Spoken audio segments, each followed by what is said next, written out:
오늘 우리가 읽은 출애굽기 10장은 막다른 골목에 다다른 두 부류의 사람이 등장합니다. 한쪽은 꺾일 듯 보이나 고집으로, 완전한 고집으로 무장한 절대 권력자 바로, 그리고 다른 한쪽은 권력은 전혀 없으나 전능하신 하나님 하나 손 부여잡고 거대한 제국 앞에 선 모세와 또한 이스라엘 백성들입니다. 재앙이 한 번도 아니고 두 번도 아니고 오늘 본문에는 이제 9번째까지 몰아쳤습니다. 미국과 이란의 전쟁으로 인해 이 피해가 많았죠. 그러나 그것과 견딜 수 없을 정도로 이집트는, 애굽은 더 크고 참혹한 고통 가운데 있습니다. 이 애굽이란 나라가 지금 너덜너덜한 상태가 됐고 백성들은 비명을 지르고 멸망할 위기에 처해 있습니다. 그런데도 바로는 고집을 피우고 있는 상황입니다. 오늘 이 말씀을 통해서 오늘을 살아가는 저와 여러분들에게 주는 메시지를 함께 나누고자 합니다. 첫 번째는 하나님께서 우리에게 원하시는 것은 내가 여호와임을 알라라는 것입니다.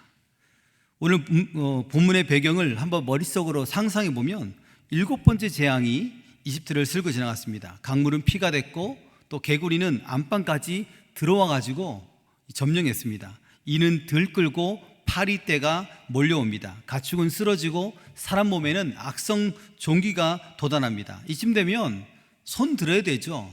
졌습니다 하나님, 도무지 안 되겠습니다 하고 손 들어야 되는데 바로가 꿈쩍도 안 합니다. 1절 보면 이렇게 말합니다. 내가 그의 마음과 신하들의 마음을 완강하게 했다. 완강하게 했다. 이 말은 하나님께서 억지로 나쁜 마음을 주입했다라는 말이 아닙니다. 바로가 자기 고집대로 살도록 내버려 두셨다라고 내버려 두셨다는 말입니다. 왜입니까? 나의 표징을 그들 중에 보이기 위함이라. 여기서 그들은 바로와 그의 신하들을 말합니다. 하나님은 바로와 그의 신하들에게 하나님이 누구인지 확실히 각인시켰다라고 말씀하고 있습니다. 전능하신 하나님이 너에게 어떤 하나님인지 내가 한번 보여주겠다는 거죠. 너희가 믿고 있던 그 헛된 신들이 얼마나 무기력한지 보여주겠다는 겁니다. 그래서 처음부터 5번째까지의 재앙은 바로의 마음은 완강하게 되었습니다. 믿는 구석이 있다는 거죠. 나일강 신 하피가 이 피로 범벅된 나일강 물을 깨끗하게 해줄 줄 알았습니다. 그런데 됐습니까? 안 됐죠. 풍요의 신 헤게트가 개구리 소동을 잠재울 줄 알았는데 잠재웠습니까? 안 됐습니다. 다 꽝꽝꽝이었습니다. 아무짝에도 그 신들은 쓸모가 없었습니다.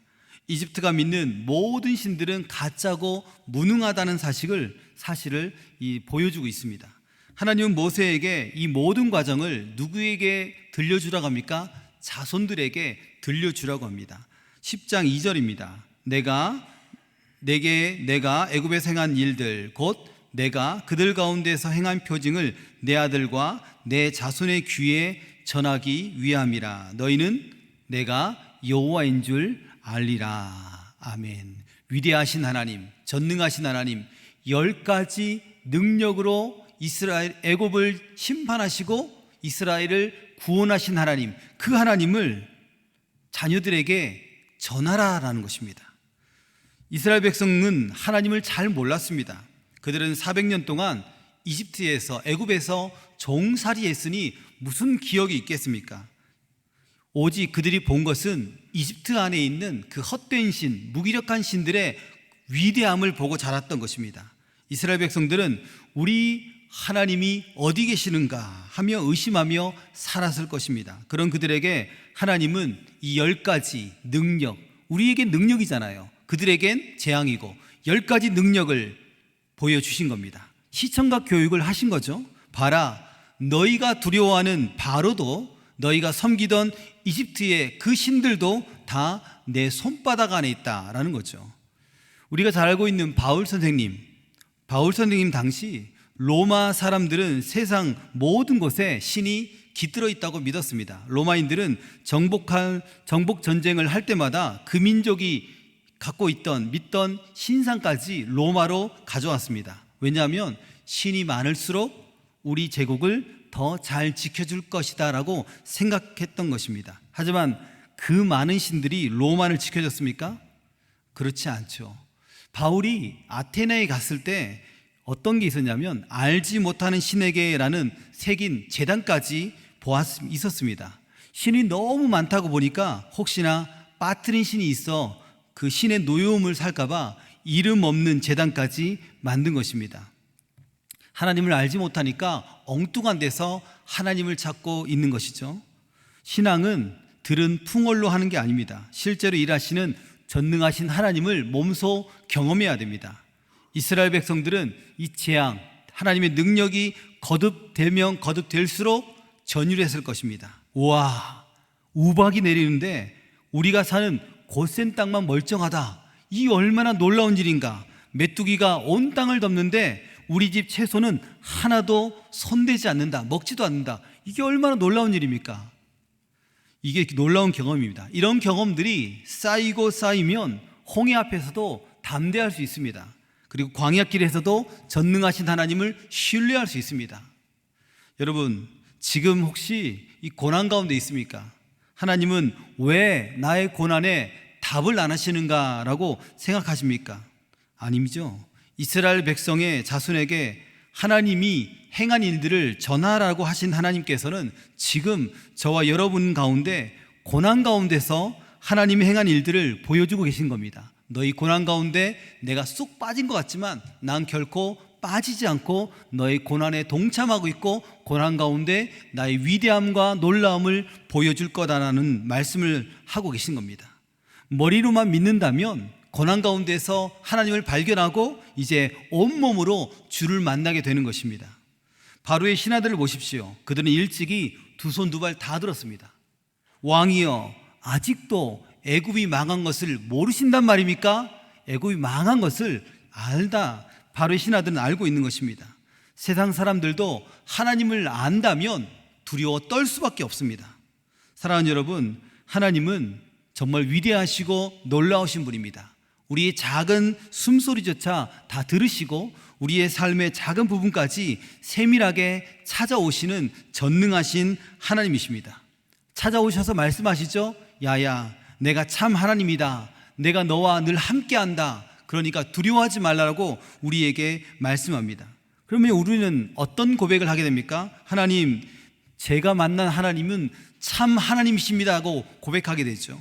내가 만난 하나님은 모든 것 위에 뛰어나신 하나님이심을 고백합니다 라고 입술에서 고백이 터져 나올 수밖에 없습니다.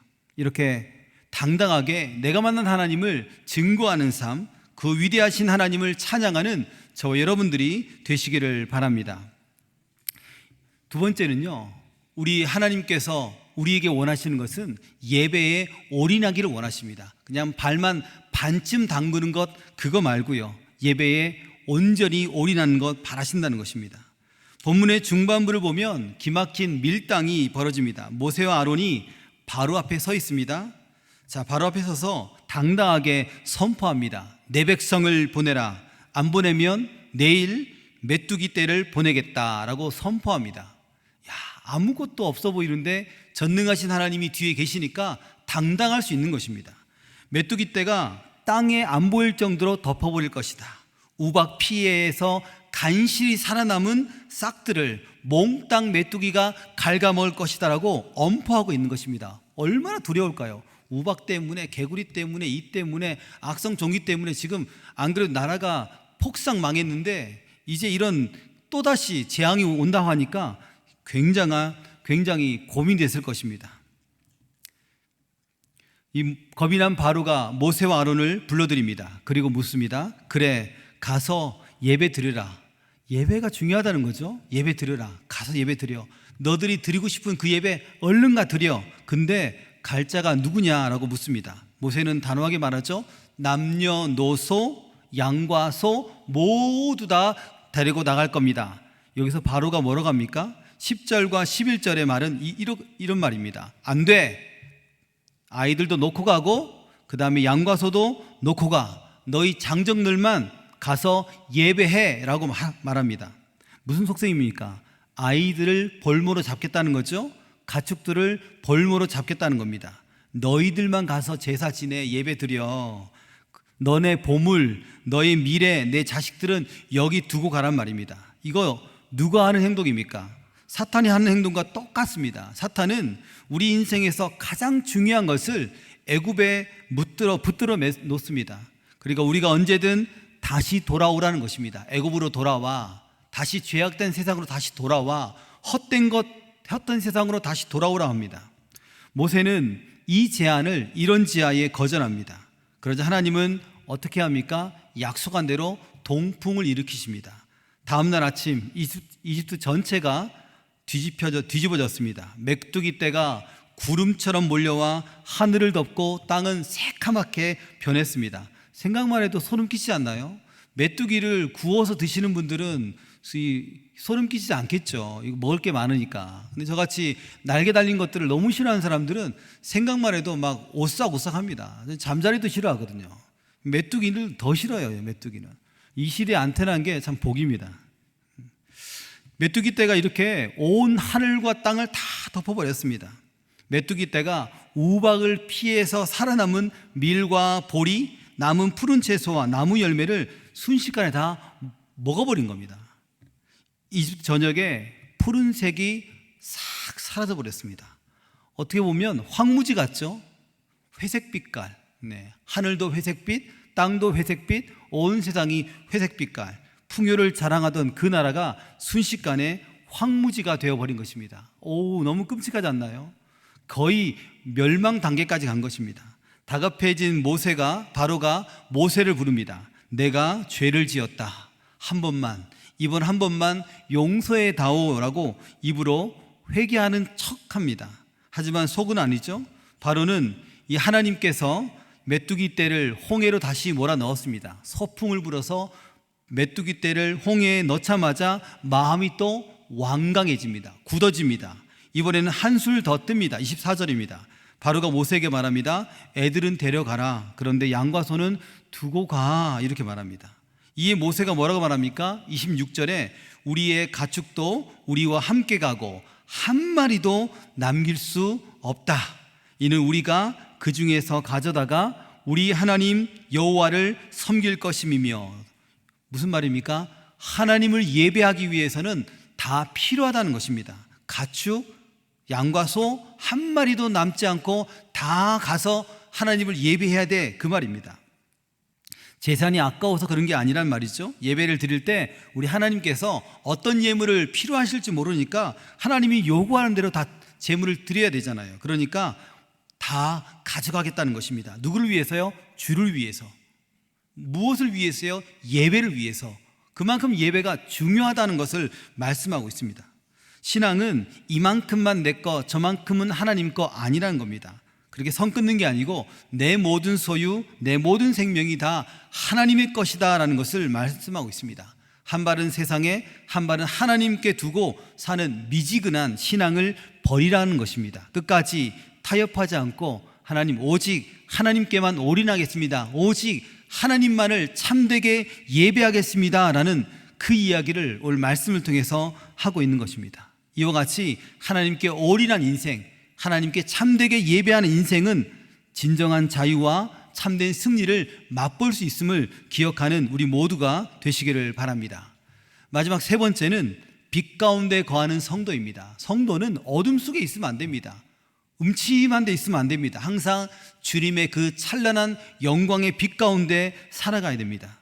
이제 9번째 재앙, 흑암 재앙이 임했습니다. 하나님께서 모세에게 하늘을 향해 손을 내밀라고 하십니다. 그러자 애굽 땅의 깜깜한 흑암이 자그마치 3일 동안 덮였습니다. 성경은 이 어둠을 향해서 9절에 이렇게 말합니다. 더듬을 만한 흑암, 더듬을 만한 흑암.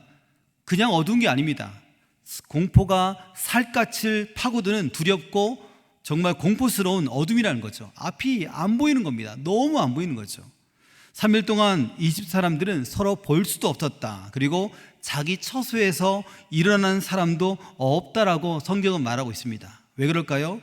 이집트에서 가장 위대한 신인 태양신 라, 그 라를 전능하신 하나님께서 굴복시켰기 때문입니다.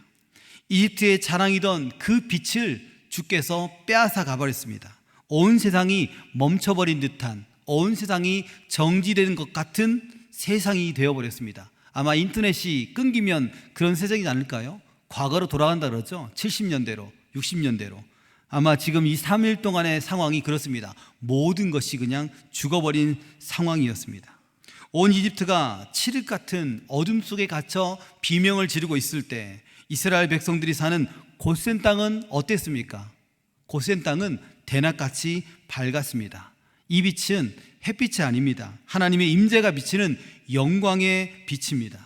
어둠 속에서도 자기 백성을 구별하여 보호하시는 창조주 하나님의 주권적 임재와 생명의 빛이라는 것입니다. 얼마나 자기 백성을 사랑하시면 이와 같이 구별해서 그 백성을 보호하실까 생각할 수 있습니다. 이것이 성도에게 주어지는 하나님의 은혜입니다. 세상은 갈수록 어두워지죠. 뉴스를 틀면 전쟁 이야기밖에 없습니다. 경제가 어렵다라는 말밖에 없습니다. 그런데 세상 사람들은 그 어둠 속에서 어찌할 바 몰라 합니다.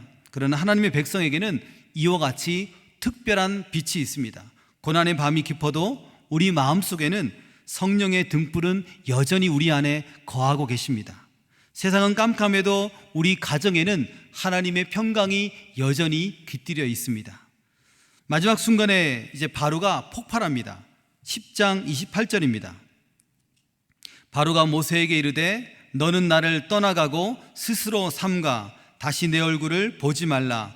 내가 내 얼굴을 보는 날에는 죽으리라. 이제 회개할 마음이 바로에게는 전혀 없는 것입니다. 완강하게 지금 살고 있고 회개할 기회를 발로 차버렸습니다. 모세는 흔들리지 않고 대답합니다. 29절에요. 당신 말씀이 옳습니다. 내가 다시는 당신의 얼굴을 보지 않겠습니다. 이제 더 이상의 경고는 그렇죠? 거의 끝나가고 하나님의 완전한 심판만 남아 있습니다. 사랑하는 여러분, 사탄이 아무리 우리를 위협하고 공격해도 두려워하지 않아야 됩니다. 어둠은 빛을 이길 수 없습니다. 어둠이 짙어갈수록 이 새벽은 가까이 왔습니다.